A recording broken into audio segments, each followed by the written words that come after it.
진중권에게 야단 맞는 미통당의 자해극. 아유 정말 제가 너무 창피해가지고요. 진중권이란 사람을 제가 잘 알죠. 그러니까 고양이 같은 사람이고 이렇게 핥히는 걸 좋아하죠. 그래서 우리가 모두깎이 인형이라고 진중권을 얘기하는데, 이 좌파에 대한 진중권의 애정, 사랑 뭐 이런 건 이루 말할 수가 없죠. 그리고 진중권은요, 친일파라면 진짜 친일파예요. 왜? 와이프가 일본 사람이고요. 그리고 진중권이 그런 얘기도 했어요. 아들이 있는데 그 아들이 말하자면은 한국말을 모른다. 그러니까 엄마하고 일본어로 대화하고 독일어로 하고, 자기도 아이하고 독일어로 얘기를 한다는 거예요. 그래서 제가 이제 진중권 보고, 그러면은 은퇴를 하거나 대학을 이렇게 정년 퇴직하면은 어디로 가서 노후를 맞을 거냐 이랬더니 아주 진지한 얼굴로, 아무래도 애가 한국어를 모르니까 일본이나 아니면은 독일에서 살아야 되지 않겠느냐 이렇게 얘기를 하더라고요. 그러니까 이제 진중권에게는 이 애국심이라는 게 없어요. 그 대신에 이 좌파에 대한 열정, 또 좌파에 대한 아직 끝없는 자기 확신 같은 게 있는 거죠. 자, 오늘요 진중권을 불러가지고 그 뭐 오신환 의원, 뭐 유희종 의원 이런 사람들이 이제 3선이 됐나요? 재선이 됐나요? 이 사람들이 21대 총선을 말한다. 기르는 보수 정치를 이 해부한다. 이래갖고 이제 진중권님을 모시고 그 다음에 자해극을 벌였습니다. 제가 왜 자해극이라고 했냐? 기본적으로 정치를 하는 사람이 길을 잃었다고 하면서 누구를 부른다고 하면은 이거는 자해극 아닙니까? 정치는 뭡니까, 여러분? 국민들에게 길을 제시해 주는 게 정치예요. 그래서 우리가 리더, 지도자라고 하는 거. 지도자라는 게 뭡니까? 길을 제시해 주는 사람이에요. 지도, 길을, 갈 길을 제시해 주는 거예요. 근데 갈 길도 모르는 사람이 다 국회의원이 됐다는 거 아닙니까? 미통당에. 아니 자기가 어디로 갈지도 모르고 지도조차 갖지 않은 사람들이 미통당의 국회의원이라는 사람들이라는 거, 정말 절망스러운 일입니다. 거기다가 진중권이 뭐라고 했나? 기가 막힌 말 많이 했어요, 여러분. 뭐라고 얘기했나? 이런 말을 했어요. 응? 홍준표는 집 나가서 자기 집을 향해서 짓고 있는 X개다, 뭐 똥개다, 이렇게 얘기한 거죠. 그리고 통합당은 뇌가 없다, 브레인이 없다. 그리고 탄핵 정권의 패전 투수인 황교안을 당권을 잡으니까 이거는 질 수밖에 없었다. 그리고 김종인 같은 사람 얼른 불러야지. 뭘 김종인에 대해서 뭘 까고 뭐 안 되니 많으니 그러냐. 무조건 받아들여라. 뭐 이런 말을 했어요. 그러면서 뭐라고 얘기했느냐. 박정희의 신화는 물 건너갔다. 저는 박정희 대통령에 대해서 공이 7대3 또는 6대4라고 생각을 하지만 절대로 저는 박정희 대통령의 신화가 물 건너갔다고는 생각하지 않습니다. 박정희의 공과가 분명히 있습니다. 그렇지만은 박정희 시대가 물 건너간 건 아닙니다. 그러면 경부고속도로도 없어져야 되는 거고, 우리가 서울이라든가 대도시에 있는 그 마천루 빌딩도 다 없어져야 되는 신기루 아닙니까? 분명히 박정희의 업적과 공, 여기에 대해서는 우리 인정을 해야 되는 겁니다. 왜 그러냐? 그거 역사입니다, 여러분. 자, 그런데 이 진중권은 산업화, 반공의 시대는 지나서 이젠 정보화 시대다. 아니, 정보화 시대는 거 모르는 사람이 어딨어요. 지금 뭐 문재인이 얘기한 5G 시대 아닙니까? 5G 시대, 정보화를 넘어서 5G 시대, 5G 시대 아니에요?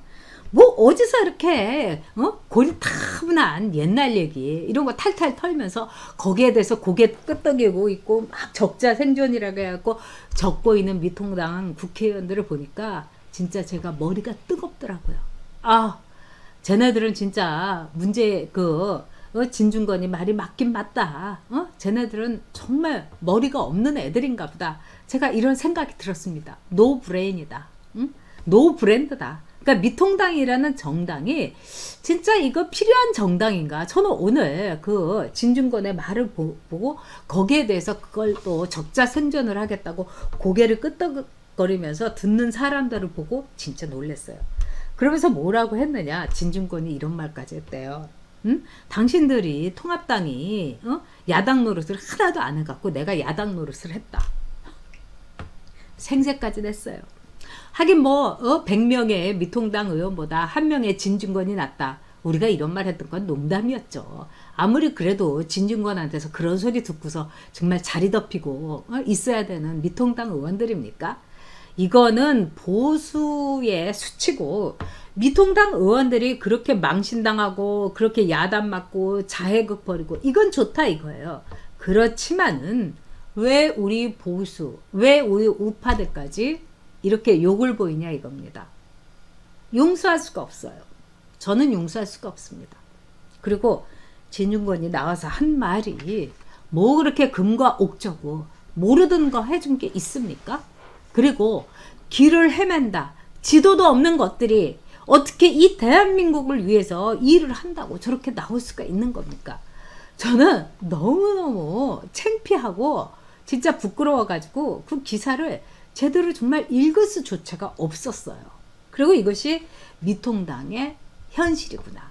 진중권한테 이 진중권이 드는 훈수나 받으면서 야단 맞고 뭐 종아리 맞고 이 꿀밤 맞고 이러는 것이 말하자면은 이 미통당이구나.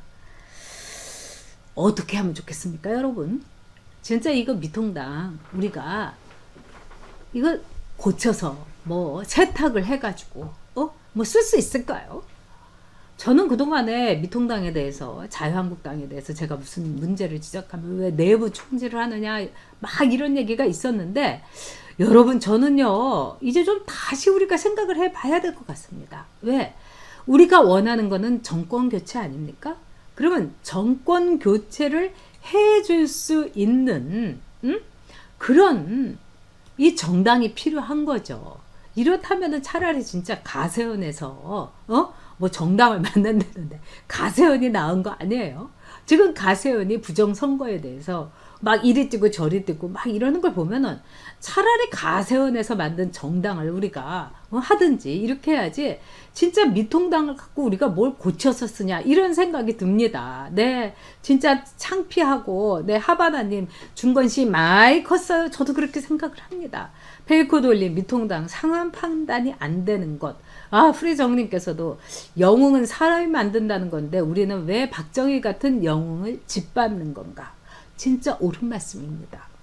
자, 모택동은요 4천만 명을 죽였어요.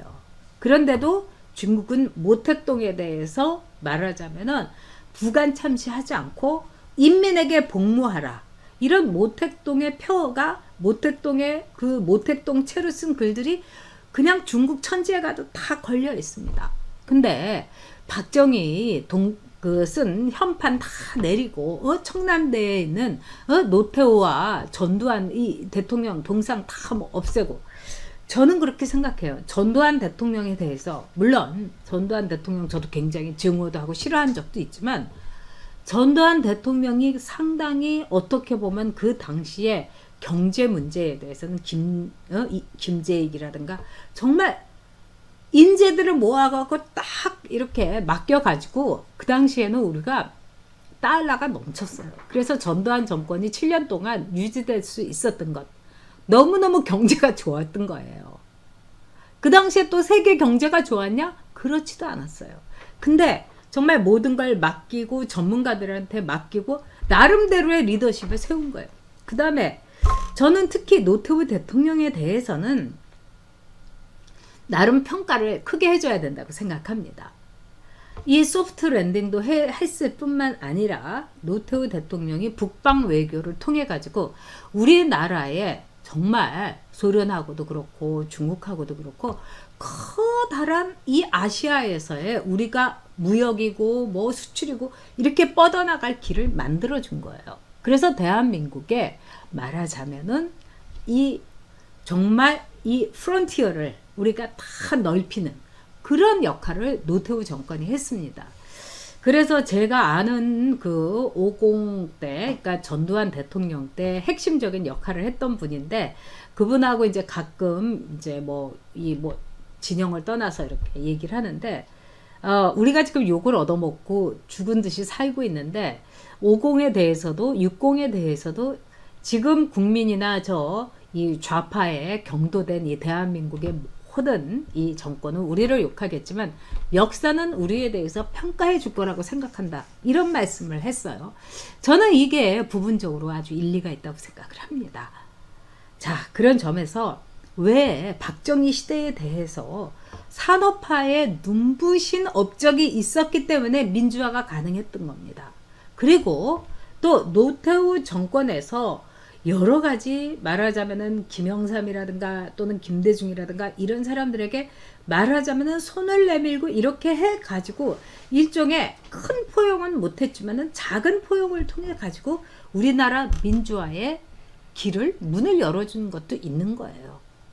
자, 그런 점에서 이 모든 것에 대해서 박정희도 뭐 시대가 같다. 또 반공의 이데올로기에 대해서도 저도 학생운동할 때 치를 떨었어요. 반공 이데올로기에 대해서. 그렇지만 여러분, 반공이 우리나라의 하나의 이데올로기로서 우리 국민들을 하나로 뭉치게 했고, 또 그 당시에 북한이 뭐 무장공비부터 시작해서 1.21 사태라든가 엄청나게 이런 우리나라의 국가기관을 대한민국을 흔드는 엄청난 일을 했을 때 반공 이념이라는 게 왜 국민들에게 먹혔는가도 우리가 냉정하게 분석을 해봐야 된다고 봅니다. 왜 반공의 이념으로 그렇게 우리가 오랫동안 사람들이 받아들일 수 있겠는가? 그 답은 명확하지 않습니까? 6.25 때 말하자면 정말 우리 할머니들이 얘기하고 살아 계셨을 때 얘기했던 빨갱이들이 얼마나 잔인무도하게 뭐 창으로 죽이고 뭐 그냥 사람들 납치하고 뭐 총살하고 이런 거를 눈으로 다 본 겁니다. 그렇기 때문에 반공이라는 이데올로기가 왜 그렇게 오랫동안 대한민국에서 존재할 수 있었겠는가? 존재할 수 있는 이유는 빨갱이들, 공산주의자들이 너무나도 양민을 학살을 많이 하고, 지금요 그 당시에 200만 명의 민간인이 학살당했습니다, 여러분. 그리고 미군 15만 6천 명이 아직도 휠체어에서 중상을 입어가지고 일생을 보내고 있고요. 그 다음에 5만 4천 명의 미군이 목숨을 잃었습니다, 여러분. 이것이 반공 이데올로기가 오랫동안 대한민국에서 건재할 수 있었던 이유입니다. 이제 우리는요, 외눈박이 물고기처럼 사실을 가지고 저 좌파들처럼 이렇게 하면 안 돼요. 우리 대한민국의 무엇이 대한민국을 이뤘는가에 대해서 이제 미통당도 당당하게 얘기를 해야 되는 겁니다.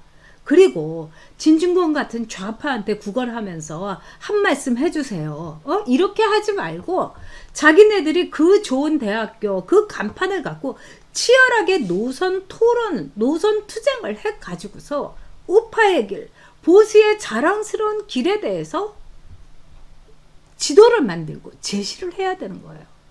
아니, 자기가 지금 보수인지도 모르고 우파인지도 모르고 지금 이제 중도로 가가지고 우리가 약간 중도 좌파 정당으로 가야지 우리가 먹고 살 수 있는 거 아닐까요? 내가 계속 배지를 달 수 있는 거 아닐까요? 이렇게 묻고 있는 거 아닙니까, 여러분? 정말 미통당 답 없습니다. 자, 그런 점에서 우리가 다시 한번 이 미통당에 대해서 채찍을 할 것인지 이걸 고쳐 쓸 것인지 한번 정말 진지하게 아주 처절하게 자문을 해야 될 때다. 저는 이렇게 생각합니다. 자, 이종호님께서 제가 나이 먹은 사람입니다. 전두환 정권 때는 경제 이 성장은 좋았습니다. 이건 팩트입니다. 저도 기억합니다. 달러가 넘쳤습니다. 그때 큰 가오가 있었기에 지금은 죽일 놈이 됐죠. 물론 민주화를 억압을 하고 또 광주 이 5.18 민주화 항쟁 이런 거는 제가 보기에는 그거는 과오는 분명합니다. 그럼에도 불구하고 공과 과에 대해서 우리는 냉정하게 봐야 된다. 이렇게 생각합니다. 우리 오드리 헵번님, 페이코돌님, 성님호님, 또 나리님, 남북에 나누어져 있는 한 반국은 필수죠. 저는 그렇다고 봅니다. 그런데 지금요, 지금 미국에는 수정주의자들이 미국을 엉망으로 만들어가지고 지금 PC 문제, 내일 저희가 이 부엉이 북클럽에서 참 다룰 거지만은 따로 여러분하고도 한번 이 PC 문제에 대해서는 제가 영상을 올려드리도록 하겠습니다.